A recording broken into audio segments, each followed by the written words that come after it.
Nuances culturelles, un podcast de Louvre-Lens-Vallée. Bonjour, je suis Fiona Coco et vous écoutez Nuances culturelles, un podcast de Louvre-Lens-Vallée. Aujourd'hui, on reçoit Asli Sio, formatrice militante et créatrice de contenu. Ensemble, on a discuté de représentation dans la culture en mettant en lumière la question du genre dans le milieu du cinéma. Bonne écoute. Bonjour Asli, merci d'être avec nous aujourd'hui. Bonjour Fiona, merci pour l'invitation.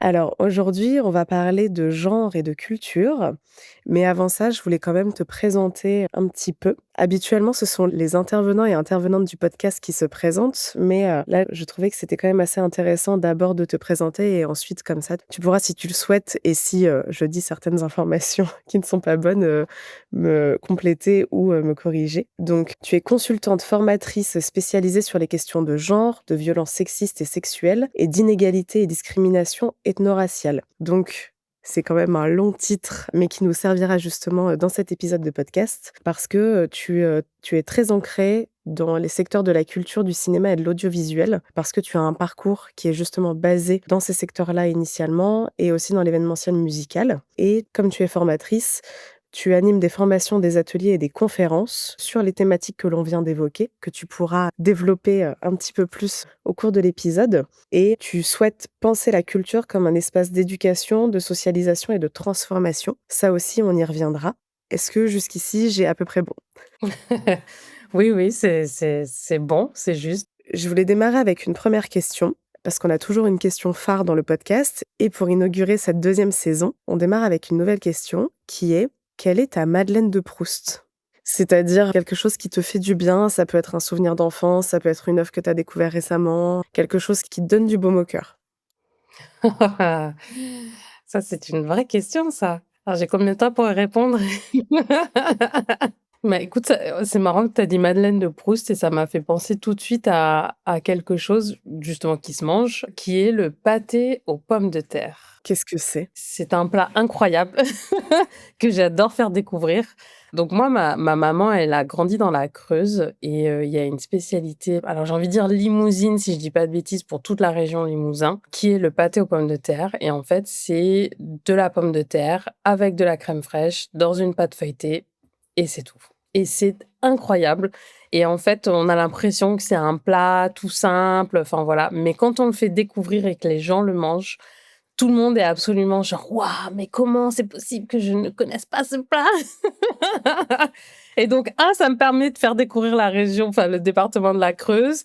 2, ça me rappelle mon enfance parce qu'en fait, j'avais vraiment, enfin quand on se déplaçait dans la Creuse, ma grand-mère, à chaque fois qu'on arrivait, nous avait préparé ce plat-là et je me souviens qu'il cuisait même dans un petit four dans le garage. Enfin, tu vois, ça me rappelle beaucoup, beaucoup de souvenirs et donc voilà, ça c'est, je pense, ma Madeleine de Proust au sens propre et au sens figuré de cette expression. Génial, j'adore, merci beaucoup. Donc, je voulais d'abord démarrer avec des définitions, parce que je pense que c'est bien pour cadrer et voir un petit peu là où on va dans cet épisode. D'abord, la définition du genre qui est donnée par l'UNESCO, qui est en fait les rôles, les comportements, les activités et les attributs qu'une société donnée considère à un moment donné comme appropriés pour les hommes et pour les femmes. Quelle serait, toi, ta définition du genre à proprement parler? Je pense qu'aujourd'hui, déjà, j'ai envie de dire que ma définition, elle est en évolution constante avec ce qui se passe dans la société et avec aussi la manière dont les personnes se définissent et moi, je m'adapte aussi par rapport à ça. Je pense que c'est bien qu'administrativement, étatiquement, on ait des définitions sur le genre, mais je pense qu'après, il y a aussi une réalité sociétale qui fait que la définition ou les définitions peuvent varier. Moi, ma définition du genre, c'est, alors après, il y a l'utopie et la réalité, mais c'est une acceptation et le fait que des personnes de genres multiples, collectifs et individuels, puissent vivre en fait dans une société non violente et aient accès aux mêmes droits, aux mêmes biens et sans, se préoccuper constamment de savoir de quel genre est cette personne, que ça n'en devienne pas un sujet. Pour moi, je pense qu'on aura dépassé la question de qu'est-ce que le genre quand ce ne sera plus un sujet. Mais bon, ça, c'est pas pour tout de suite, disons. Alors, on va y revenir justement un petit peu plus tard dans l'épisode, évidemment. Et je voulais introduire ce podcast avec une deuxième définition qui est la définition de la culture. Alors encore une fois, c'est une définition qui est donnée par l'UNESCO. La culture est un ensemble de traits distinctifs, spirituels et matériels, intellectuels et affectifs, qui caractérisent une société ou un groupe social. Est-ce que c'est à peu près ta définition de la culture ou t'aimerais compléter, modifier? Bah, j'aimerais rajouter l'élément du temps aussi, que c'est en fait que oui, ça peut être tout ça, mais c'est à un moment donné et que encore une fois, c'est évolutif en fait. Enfin, la culture, elle est tellement ancrée à ce que l'on vit, ce que l'on a vécu et ce que l'on va vivre et que tu vois, tu m'as dit Madeleine de Proust, moi je suis partie sur un pâté aux pommes de terre. Ça, c'est ma culture creusoise. Mais après, il y a beaucoup, beaucoup de choses, en fait. Donc oui, cette définition est très juste, mais je pense qu'il y a aussi plein d'éléments et en fait, on la ferait lire à différentes personnes dans différents espaces-temps que tout le monde ne dirait pas la même chose et c'est ça qui est intéressant aussi. Alors, c'est vrai que la définition de la culture que je voulais aborder en introduction, c'était la culture au sens société et groupe social, ce qui fabrique en fait un peuple. Parce que l'art, évidemment, s'inspire de ce qui existe déjà et imagine ce qui peut exister. Donc, c'est un petit peu là-dessus que je voulais orienter, on va dire, un petit peu le podcast aujourd'hui. Parce que je voulais justement démarrer avec les questions de tradition et de transmission. Parce que justement, comme on l'a dit juste avant, la culture, c'est aussi le fondement d'un peuple, d'une civilisation, d'une société.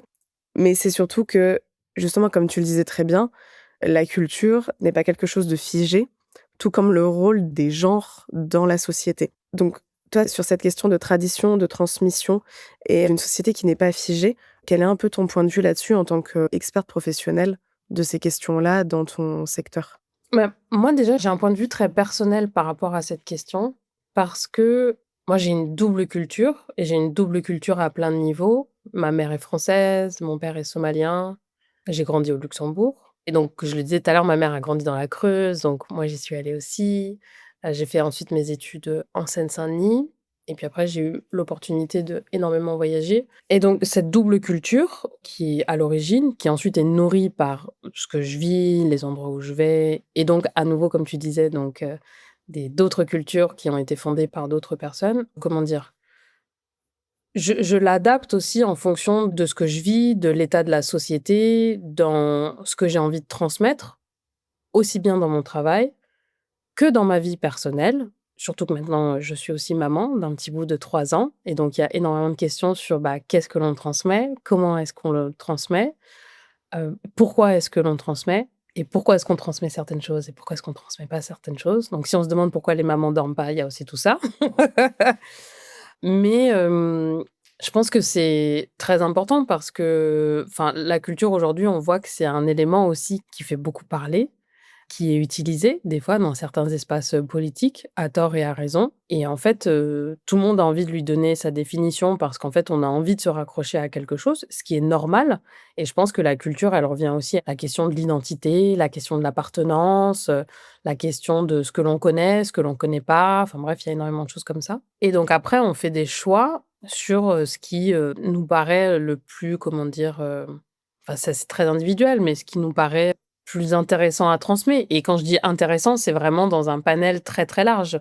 Moi, je vois bien que dans mon travail, quand j'interviens dans le secteur de la culture, c'est toujours intéressant de transmettre le plus grand nombre de sources possibles, le plus grand nombre d'artistes possible, même des artistes avec qui on n'est pas d'accord, même des cultures que l'on connaît peut-être moins ou des fois mal, mais il peut y avoir une personne qui va apporter du coup des éléments complémentaires ou supplémentaires et je pense que c'est ça, en fait, la transmission. La transmission, c'est, transmettre, mais c'est aussi partager et c'est aussi se raccrocher les uns les unes les autres avec, les informations que l'on a et le savoir que l'on a. Alors, tu parlais du secteur culturel, ça fait partie aussi de ce que je voulais aborder aujourd'hui. Est-ce que tu pourrais donner une photographie actuelle de ce secteur? Alors, j'ai fait quelques recherches de mon côté, évidemment. Ce sont encore des chiffres de l'UNESCO, mais dans le monde, un responsable de site patrimonial sur 4 est une femme, ce qui est quand même très peu. Ça fait que 25%.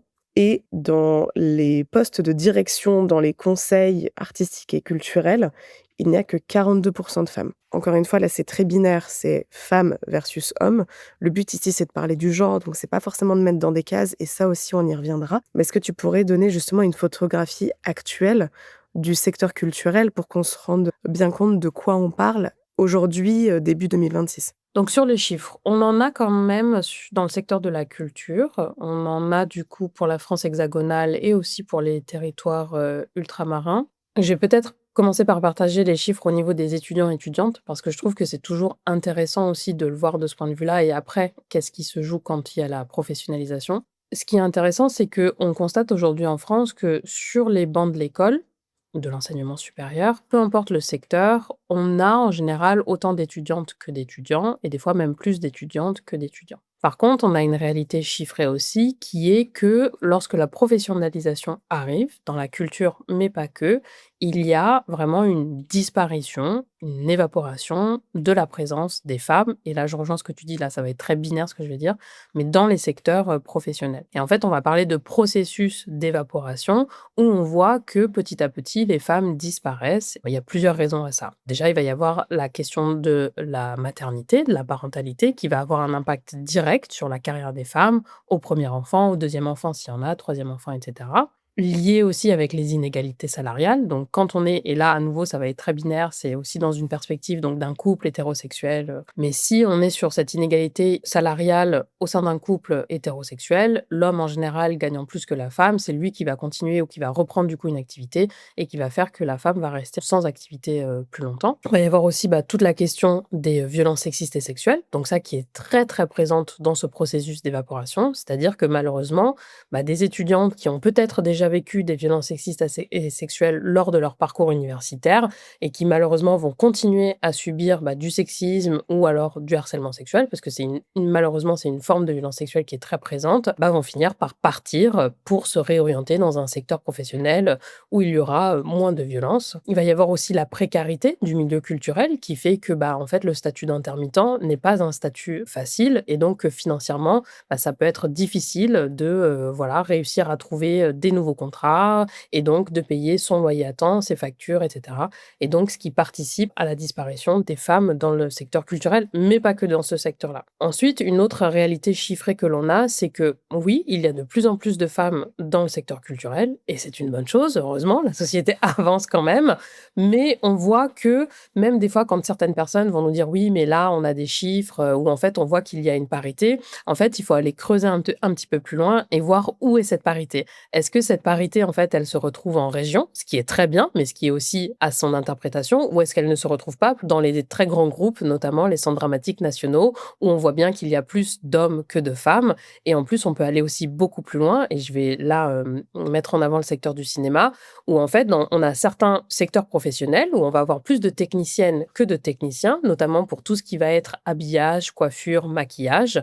Par contre, au moment des récompenses, là, ce qui est intéressant, c'est qu'on voit que déjà, on va avoir plus de nommés hommes que de nommés femmes. Et en général, on va avoir les récompensés vont être très majoritairement des hommes. Donc, on voit bien qu'on est sur des inégalités systémiques. Et ça, c'est important de le mettre en avant parce qu'on ne peut pas simplement dire oui, mais la société avance, il y a plus de femmes. Oui, bien sûr. Après, c'est aussi une réalité chiffrée, c'est-à-dire qu'on sait très bien que mondialement, il y a plus de femmes que d'hommes et donc à un moment donné, ça va se retrouver dans nos populations nationales. Mais on voit que quand on est dans la professionnalisation de nos métiers et que l'on veut accéder à des niveaux supérieurs, et bien là, il y a ce que l'on appelle depuis des années maintenant le plafond de verre et qui fait qu'il est très difficile quand on n'a pas les codes, quand on vient pas de peut-être la bonne famille, quand on n'a pas du coup non plus un accès financier assez important, ça va être très difficile du coup de dépasser un certain stade. Et donc ça aussi, ça fait partie du processus d'évaporation, c'est-à-dire que par frustration, il y a des personnes qui vont finir par se dire bon moi si j'arrive pas à accéder en fait à ce niveau supérieur alors que ça va faire 15 ans que je suis dans le secteur, je vais aller ailleurs parce qu'en fait c'est pas intéressant pour moi, quoi. Ça faisait aussi partie des sujets que je voulais aborder. Forcément, comme il y a moins, alors je vais pas dire de femmes parce que c'est pas uniquement les femmes, on va dire de personnes qui ne sont pas des hommes à des postes de direction, ou du moins pas nécessairement de direction, mais des postes à responsabilité et de décision, ça influence fatalement les œuvres qui sont produites parce que le regard n'est pas le même et les attentes ne sont pas les mêmes. Est-ce que ça, de la même manière, tu as des chiffres ou des exemples peut-être que tu pourrais nous donner? Ou peut-être que je suis complètement dans le faux? Non, c'est très juste. On a beaucoup de ressources aujourd'hui, en France, mais pas que d'ailleurs. Ce sont des recherches qui souvent sont parties de femmes, mais pas que aussi, d'autres personnes qui, s'identifient, de la communauté LGBTQIA+, qui sont parties du coup d'un constat en se disant: «Bah, quel est le lien entre les personnes dans des instances de décision et les artistes qui sont mis en avant, les œuvres qui sont mis en avant et aussi la répétition de ces artistes et de ces œuvres.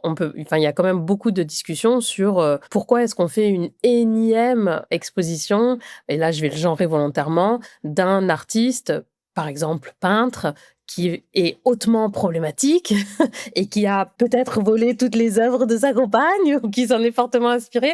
Enfin, je veux dire, c'est un grand débat. Ce que je dis, c'est que je dis pas qu'il faut ne pas faire d'exposition sur ces artistes-là. Ce que je dis aujourd'hui, c'est qu'on a le droit de faire d'autres expositions.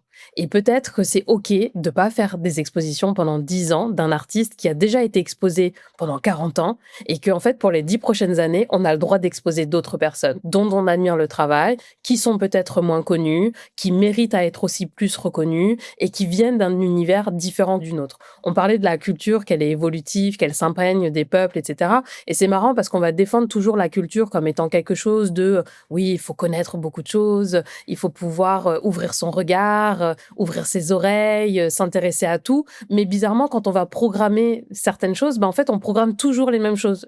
L'ouverture que l'on prêche ou que l'on prône, elle n'est pas forcément là.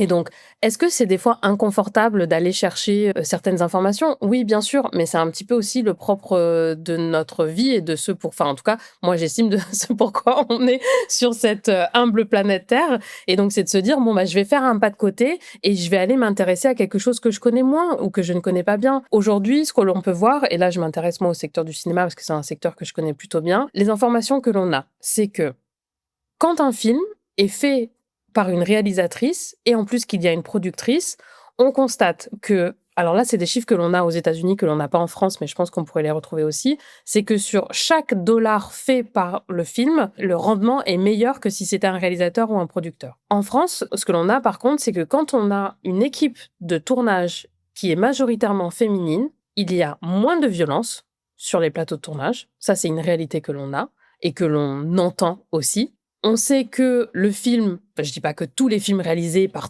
des femmes sont forcément meilleurs que des hommes, et cetera, mais on sait que la qualité est autant au rendez-vous que si ça avait été un réalisateur qui l'a fait. Et aux États-Unis, par contre, on a des chiffres sur le rendement financier de quand des réalisatrices font leurs films. Et que sur chaque dollar de bénéfice, le rendement est meilleur que si c'était du coup un réalisateur ou un producteur. Ça, ce sont des chiffres que l'on a, que l'on peut vérifier. Et ce que je ferai, c'est que je partagerai les sources. Et comme ça, à la fin du podcast, tu pourras donner toutes les sources et les personnes pourront les retrouver. Une réalité aussi que l'on a, c'est qu'en général, les réalisatrices et aussi les productrices, quand elles travaillent ensemble, en fait, elles vont aussi organiser une équipe, consciemment ou non, plus féminine, parce qu'elles savent aussi que la manière de travailler va être différente. Alors là, j'entends des personnes qui font: «Ah, mais c'est inadmissible de dire des choses comme ça, et cetera». Bah si, c'est une réalité, parce qu'en fait, il faut s'imaginer à nouveau que ce sont des personnes qui travaillent dans ce milieu-là depuis des années, qui connaissent parfaitement le secteur de la culture, du cinéma et ce système de cooptation masculine qui existe, ce système de violence sexiste et sexuelle qui existe et que, en fait, même s'il y a effectivement une levée du tabou, elle est encore très longue, elle est lente et que, en fait, pour travailler dans de meilleures conditions, eh ben, en fait, on voit que quand c'est une réalisatrice et une productrice qui sont aux manettes, bah, l'équipe est en général plus féminine et que les conditions de travail se passent mieux. Je dis pas que c'est une réalité absolue, il y a des productrices qui sont problématiques aussi, mais on voit bien qu'on n'est pas sur la même dynamique quand même que quand ce sont des réalisateurs ou des producteurs. Et fatalement, le résultat qui est l'œuvre change. Je voulais aborder aussi le male gaze et le female gaze. Alors, c'est un terme qui est très abordé dans le monde du cinéma, mais c'est aussi un concept qu'on peut retrouver à la fois dans le genre littéraire, dans la musique, dans tous les types d'œuvres finalement, mais c'est vraiment un terme qui a été théorisé au cinéma. Donc, male gaze et female gaze, qui sont le regard masculin, le regard féminin, qui sont des regards de la société via le genre. Alors, encore une fois, très binaire. Femmes, hommes, on parle pas des personnes transgenres, on parle pas non plus voilà, des personnes non binaires, mais forcément ça reflète une vision de la vie et une vision de la société. Est-ce que tu penses que c'est possible que des hommes réalisateurs, producteurs est un female gaze et inversement? Je pense qu'aujourd'hui, avec la présence assez généralisée de ce qu'on appelle la culture du viol, c'est compliqué. La culture du viol, ce sont tous les éléments qui vont, alors sur les violences sexistes et sexuelles, qui vont par exemple surresponsabiliser la victime, ou la responsabiliser tout court d'ailleurs, c'est-à-dire quand il y a encore aujourd'hui des expressions comme, quand je dis elle, c'est la victime, hein, c'est pas forcément que ce soit une femme, mais c'est qu'est-ce qu'elle faisait à cette heure-là, dans le parking, la nuit, mais pourquoi est-ce qu'elle portait cette tenue-là? Et puis ça va être déresponsabiliser, alors là je vais le genrer volontairement juste pour être en adéquation avec les chiffres des auteurs de violences sexistes et sexuelles, donc ça va être de dire oui mais bon, il est un peu lourd, non mais c'est pas si grave que ça, il pensait pas à mal. Ça va être aussi de faire croire que les auteurs de violences sexistes et sexuelles sont des inconnus auprès des victimes, que ce sont voilà des hommes qui vont rôder la nuit dans des parkings, qu'ils attaquent au couteau. Et puis après il y a tout un discours aussi de l'extrême droite qui est repris sur la figure de l'étranger qui serait sous OQTF, donc obligation de quitter le territoire français, où là par exemple on a des statistiques et on sait que c'est faux. En général les victimes malheureusement se font agresser par des personnes du coup de leur entourage proche, voire très très proche. Donc ça, c'est une partie de la culture du viol. Un autre élément de la culture du viol, ça va être aussi tout ce qui est mis en avant par les médias, et notamment dans le cinéma ou dans les séries, sur justement cette romantisation des violences sexistes et sexuelles et cette banalisation aussi des violences sexistes et sexuelles. Moi, j'adore le cinéma, c'est là où j'ai commencé ma carrière en tant qu'assistante de prod, mais on ne peut pas nier la responsabilité du cinéma dans la normalisation et voire même la progression des violences sexistes et sexuelles. C'est-à-dire que quand on va produire des images où en fait on met cette fameuse main aux fesses qui, quand on le traduit dans le langage légal, est une agression sexuelle, c'est très très grave. Une agression sexuelle, ça peut être puni d'une peine d'emprisonnement qui va de 5 à 10 ans de prison. C'est pas anodin. Et donc en fait de le banaliser à l'écran à nouveau par ce fameux baiser volé. Ça, le baiser volé, j'aime beaucoup reprendre cette image-là, notamment en formation, parce qu'elle est hyper cinématographique. Et en fait, on se dit, c'est pas si grave que ça. Et puis bon, la victime, bon, principalement une femme à l'écran, voilà, elle a un peu bougé de la tête, mais bon, finalement, elle était consentante. Parce qu'on a le grand héros qui est venu, qui a insisté un peu, et donc elle s'est laissée aller dans ses bras. Ça participe à la romantisation des violences sexistes et sexuelles. On a quand même un public très jeune, souvent mineur, qui voit énormément, par exemple, ces grosses productions américaines de super-héros, où il y a vraiment beaucoup de violences sexistes, beaucoup de violences sexuelles, et en fait, on fait passer ça pour quelque chose de totalement normal. Et si après, il n'y a pas d'information à l'image, d'éducation à l'image, en fait, ça passe tout seul, et puis on se dit, c'est pas si grave que ça. Mais pour revenir justement sur cette question de qu'est-ce que l'on voit aussi à l'image, sur le female gaze et le male gaze, on voit aussi que, en fait, quand on est concerné par son sujet, on ne le filme pas ou on ne le met pas en avant de la même manière. On voit aujourd'hui, je pense qu'il est quand même assez évident que, et là à nouveau de manière binaire, les femmes et les hommes sont filmés de manière différente. Il y a un super documentaire d'une réalisatrice américaine qui s'appelle Nina Menkes, qui s'appelle Brainwash, Sex, Camera, Power. Et en fait, elle montre qu'il y a 5 grands plans pour filmer les femmes. Et quand on voit ça, on peut plus revenir en arrière. Et ça, c'est extraordinaire. Et que c'est principalement les hommes qui vont filmer comme ça, et que les femmes, dès qu'elles sont derrière la caméra, vont filmer le corps des femmes différemment. Et là, ça me permet d'aller plus loin justement sur la communauté LGBTQAP+, qui de la même manière, quand elle se retrouve du coup en charge du projet, va filmer les corps de manière différente, va mettre les histoires différemment. On le voit par exemple sur les personnes trans. Il y a très peu d'acteurs ou d'actrices trans au cinéma, et ce qui est intéressant, c'est que à chaque fois qu'il y a un film qui arrive à être oscarisé ou césarisé,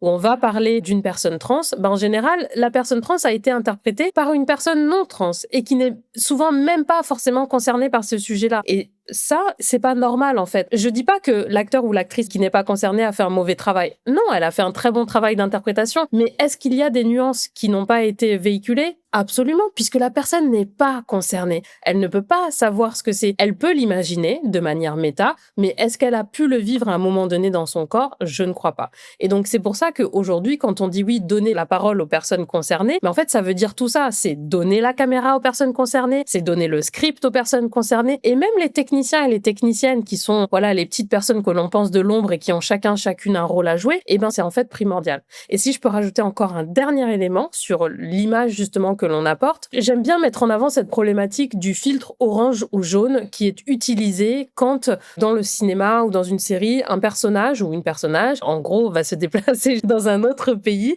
mais qui paraît exotique par rapport à là où la personne est. Et donc là, il va y avoir un choix du ou de la réal, du ou de la directrice photo, de mettre un filtre jaune, orange, pour donner une couleur, voilà, plus chaude, qui ferait voyager d'un ailleurs, etc. Enfin, je sais pas si on se rend compte quand même de la gravité de ce que c'est que de changer la colorimétrie d'un pays. Ça a été souvent d'ailleurs repris par exemple pour la série Breaking Bad ou aussi même dans Le Bureau des légendes où un des personnages du coup se déplaçait en Algérie et l'Algérie devenait orange ou devenait jaune. Enfin, moi j'ai passé mes vacances en Algérie cet hiver.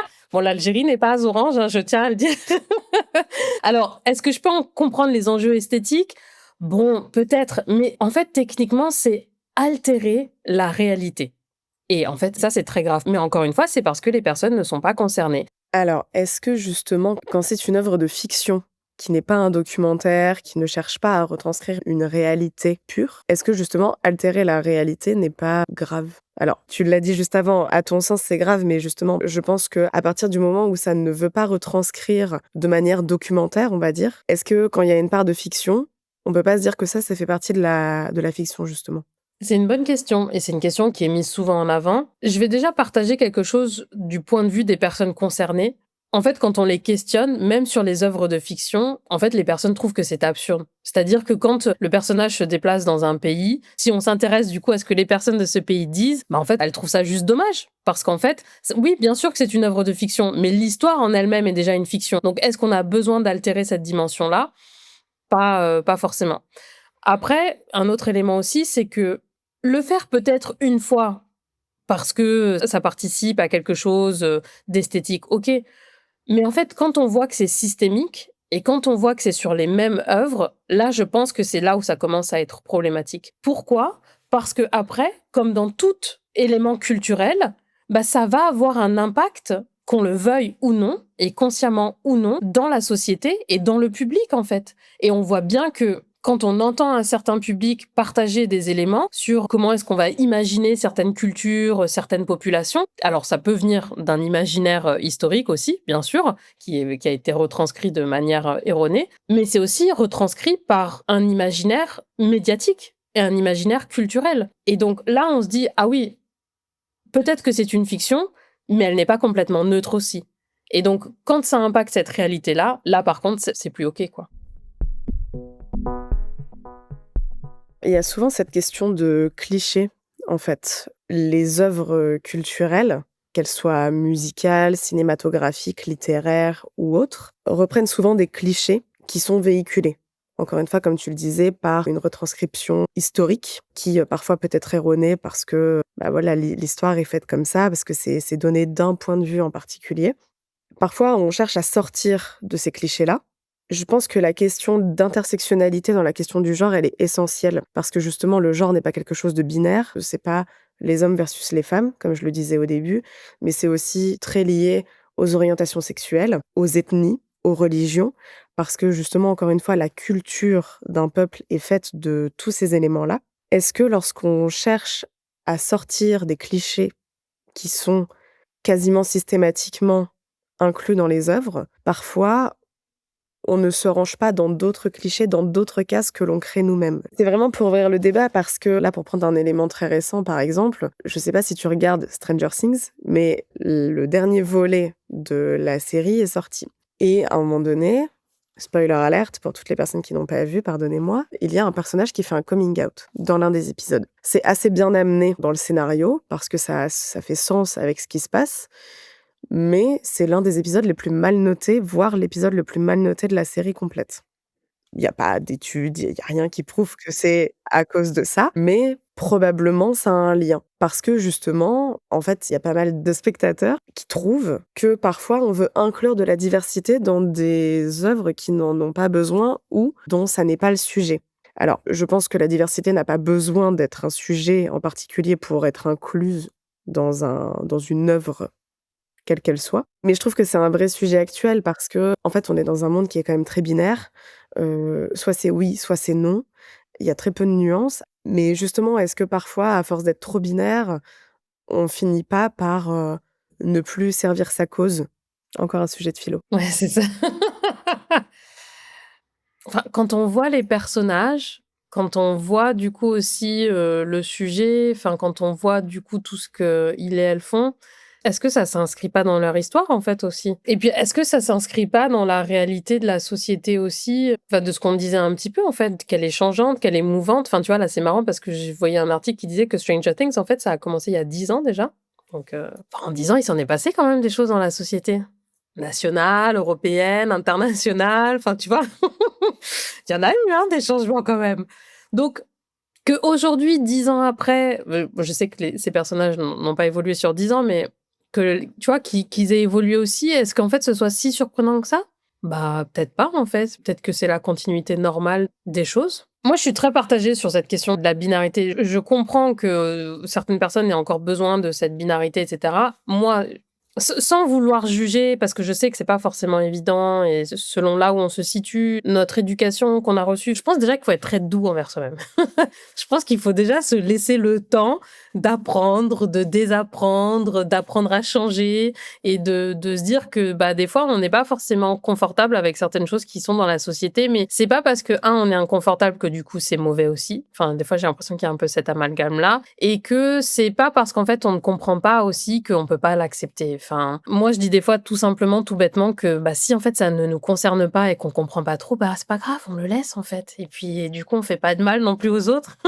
Enfin, j'ai l'impression que des fois, il y a un truc de je comprends pas, du coup, j'accepte pas, et donc même après, je vais aller faire du mal. Enfin, en fait, il y a des étapes avant ça, je crois. Mais bon, bref, ça, c'est mon point de vue un petit peu personnel. À titre personnel, je trouve que c'est quand même chouette de voir les œuvres évoluer. Je trouve que c'est quand même bien de les voir portées par d'autres personnes, de les voir portées différemment, dans d'autres espaces aussi. Et là, fin décembre 2025, j'ai eu la chance de faire des interventions dans 2 collèges et en fait, on voit bien que alors moi qui pensais encore être jeune, du haut de mes bientôt 40 ans, j'étais quand même en sacré décalage, mais c'était très bien, hein. Je parlais de l'inconfort tout à l'heure, bah, j'ai été très inconfortable par certains moments, mais c'est pas grave, ça fait aussi partie de l'évolution et comme j'ai un petit bout, je me suis dit qu'il fallait bien aussi qu'à un moment donné, il y ait des nouvelles, choses qui me traversent et quand on les questionne, en fait, sur ce qu'ils et elles regardent et comment est-ce qu'ils et elles consomment aussi les œuvres qui leur sont partagées, beh, c'est pas du tout la même chose que ce que moi j'ai connu, en fait. Puis j'ai envie de dire tout simplement et c'est tant mieux et c'est tant mieux. C'est pas grave en fait si c'est pas ce que moi j'ai connu. Moi, on m'appelle une milléniale. J'avoue, je sais que c'est rempli de clichés, mais en fait, je trouve ça bien qu'on m'appelle une milléniale. J'adore qu'on m'appelle une milléniale et je me dis: «Bah, ça vient avec tout ça et c'est tant mieux». De ce que je conclus de notre échange, c'est que c'est une question d'adaptation, d'ouverture, mais aussi de quête de repères. Parce que les changements de culture, les changements d'œuvres, de la manière dont on consomme de société de manière générale, en fait, sont juste des repères qui sont mouvants. Et donc, c'est, je pense, cette question-là qui fait que certaines personnes ne veulent pas changer parce que ancrées dans des repères et dans une manière de faire et de consommer et de voir les choses, de voir la société, en fait, un peu comme avec des sortes de lunettes. Et après, il y a les personnes qui veulent justement peut-être continuer d'évoluer tout le temps et de ne pas rester figées. Et alors ça reste en effet, encore une fois, une binarité. Peut-être que c'est la manière dont je l'exprime aussi, mais c'est cette binarité de je veux rester là où je suis ou je suis prête à avancer. Et c'est peut-être ça aussi la question. Je vais partager une anecdote de quand j'ai fait ma scolarité au Luxembourg. Donc j'ai fait ma scolarité de mes 6 à mes 17 ans. La période du coup de mes 11 à mes 17 ans, donc ce que nous on appelle le secondaire. Les cours de français, chaque année, chaque année, on devait étudier Balzac, Zola, Rousseau, Flaubert et il m'en manque encore 2 autres. Bon, on aura compris que j'étais sur un genre bien spécifique. Est-ce que c'est problématique? Non, enfin les œuvres que j'ai étudiées étaient très intéressantes. Le problème, par contre, il y en a un, c'est que c'est quand même tout le temps les mêmes auteurs. Chaque année, les mêmes auteurs. Avec certes des œuvres différentes, mais des mêmes auteurs. Je me souviens d'une année où quand même je me dis: «Mais est-ce que c'est pas possible d'avoir ne serait-ce que déjà un autre auteur avant d'aller sur une autrice. Mais est-ce que c'est possible d'avoir un autre auteur? Et ensuite, je dis: «Mais est-ce qu'on peut avoir au moins une autrice?» Et donc là, tout de suite, on me dit: «Mais non, mais Asli, ça, ce sont quand même les grands de la littérature française» et cetera. C'est marrant de me donner ça comme justification, parce que j'ai pas accusé ça. J'ai pas dit: «Mais ce ne sont pas des grands de la littérature française». Je suis d'accord. Mais ce que je dis, c'est juste qu'on peut peut-être rajouter d'autres personnes. Pour le public ou la société plus jeune qui arrive, c'est exactement la même chose. C'est-à-dire que en France notamment, dans les instances culturelles, alors là, ça a changé les dernières années. Je vais dire quand même, ça a changé timidement peut-être les 5 dernières années, mais on a quand même, et encore avec certaines institutions, des personnes qui sont en place depuis 20, voire 30 ans. Enfin, je suis désolée, mais sans vouloir les juger ou leur dire quelque chose de mal contre eux, parce que je n'ai rien contre, ces personnes-là, enfin, est-ce qu'on peut pas laisser sa place? On a parlé de transmission, donc peut-être que justement ça nous permettra de conclure là-dessus. Peut-être que ce sont des personnes qui peuvent laisser leur place et passer dans la transmission. Et justement, passer le savoir qu'ils, majoritairement, et elles, ont appris de toutes ces années dans des instances de direction et les passer aux générations qui arrivent après. On voit quand même aussi qu'on a un public qui demande autre chose. Donc, ce serait, un, déjà bien de l'écouter, et deux, ça prouve aussi que les personnes qui sont à la tête de ces instances-là n'entendent pas, en fait, le besoin, et que, à nouveau, je reviens sur mon exposition de ce peintre qui est exposé depuis, du coup, 50 ans. Enfin, en fait, pour l'instant, on n'en veut plus. Et ces jeunes-là n'en veulent plus non plus. Mais du coup, je trouve que c'est intéressant ce décalage-là. Et si je peux me permettre une dernière anecdote, je me souviens d'une conversation que j'ai eue une fois avec ma mamie, ma maman et moi. Et c'était il y a peut-être, je sais pas, 20-25 ans. Je sais plus, il y avait eu un événement politique, enfin bref. Et donc, on regarde la télé et je dis: «Ah tiens, c'est marrant, mamie, parce que toi, maman et moi, on a deux hommes politiques en commun qu'on connaît qui, à un moment donné, étaient en lien dans notre vie». Enfin, c'est un petit peu bizarre quand même. C'est quand même un petit peu bizarre. Enfin, je sais pas, enfin, genre, venons, on se questionne en tant que société sur justement la place que certaines personnes occupent pendant des années et qui, pour moi, je pense, est occupée pendant trop longtemps. Donc, tout ça pour dire quoi? Pour dire que on a dit que la culture c'était changeant, on a dit que c'était évolutif. Moi, j'estime que la culture c'est changeant, qu'elle s'adapte aussi à l'instant T dans laquelle on est. Bah, aujourd'hui, on a une population plus jeune qui consomme des contenus différemment, qui demande des contenus différents. Donc, ce serait peut-être intéressant aussi de l'écouter et de voir comment on peut faire avec. Pas forcément à la place d'eux, parce que ça, je trouve que c'est dommage, mais comment on peut faire avec. Ça me permet d'enchaîner avec ma toute dernière question, qui sera maintenant la question qui clôturera le podcast cette année. Est-ce que tu peux nous donner une œuvre qui t'a marquée, quelle qu'elle soit? Je vais donner une œuvre qui m'a marquée parce que c'est une œuvre qui, depuis, en fait, m'accompagne pour plein de raisons différentes. Et en fait, c'est le film Matrix. Donc, réalisé déjà aussi, j'ai envie de dire, il y a une bonne vingtaine d'années, si je dis pas de bêtises. C'est marrant parce qu'aujourd'hui, quand je fais des ateliers sur justement la représentation des super-héros et super-héroïnes, on en parle beaucoup entre Neo et Trinity, parce qu'il y a quand même une sacrée inégalité. Mais bref, ça mis à part sur le fait de la conscientisation de la société et de comment est-ce qu'en fait on peut se débrancher un petit peu et puis se rebrancher ailleurs aussi pour voir les choses différemment et justement d'être dans cette matrix-là. J'ai pas la prétention de dire que je suis dans une matrix ou la société, enfin bref, j'ai absolument pas cette prétention-là, mais moi ça m'a beaucoup aidé dans ma posture d'être souvent dans un désapprentissage, si je peux en faire un mot, et de me dire qu'en fait c'est pour moi très important, notamment dans mon travail, dans le public que je côtoie et même après, bah, toujours dans cet espace de transmission que j'ai envie d'apporter à mon enfant, de me dire qu'est-ce que j'ai appris, qu'est-ce que je garde, qu'est-ce que je désapprends, qu'est-ce que je réapprends et en fait de le faire constamment. Alors, je dis pas que je suis tout le temps là, posée sur mon ordi ou un livre en train de le faire, mais juste avec des conversations, avec ce podcast-là aussi, d'avoir des questions qui fait qu'en fait, on est toujours en train de réfléchir et de faire un pas de côté. Et j'ai envie de dire aussi dans l'espoir, en fait, d'être quand même dans une société un peu moins violente. Je crois que je dis ça surtout avec cet espoir-là, où on est quand même dans une société qui, pour moi, est un petit peu violente au quotidien et que j'ai l'impression que plus je désapprends et plus je réapprends autre chose, ça me permet d'avoir une meilleure compréhension, non seulement du monde, mais aussi de moi-même et d'être un petit peu plus tolérante aussi envers moi-même et tout ce que j'apprends. Eh bien, merci beaucoup Asli pour la conversation qu'on vient d'avoir. C'était extrêmement intéressant. Merci beaucoup. Merci à toi. Merci pour votre écoute. Cet épisode est rendu possible grâce à Studio Flamboyance. À l'écriture, Fiona Coco. À la musique, Thierry Mbaye. Merci à toute l'équipe de Louvre-Lens-Vallée, Margherita Balzerani, Olivier Secotti, Vincent Gariazzo, Thierry Mbaye, Sarah Bellil, Charlotte Sautière, Marion Lefebvre, Scott Froidevaux, Léo Sprimont, Pauline Montuy et Fiona Coco. Merci à nos membres fondateurs, la communauté d'agglomération Lens-les-Vins, la région Hauts-de-France, l'Université d'Artois, la Chambre de commerce et d'industrie de la région Hauts-de-France, la Chambre des métiers et de l'artisanat des Hauts-de-France et le musée du Louvre-en-Lens. On se retrouve le 26 février pour le prochain épisode.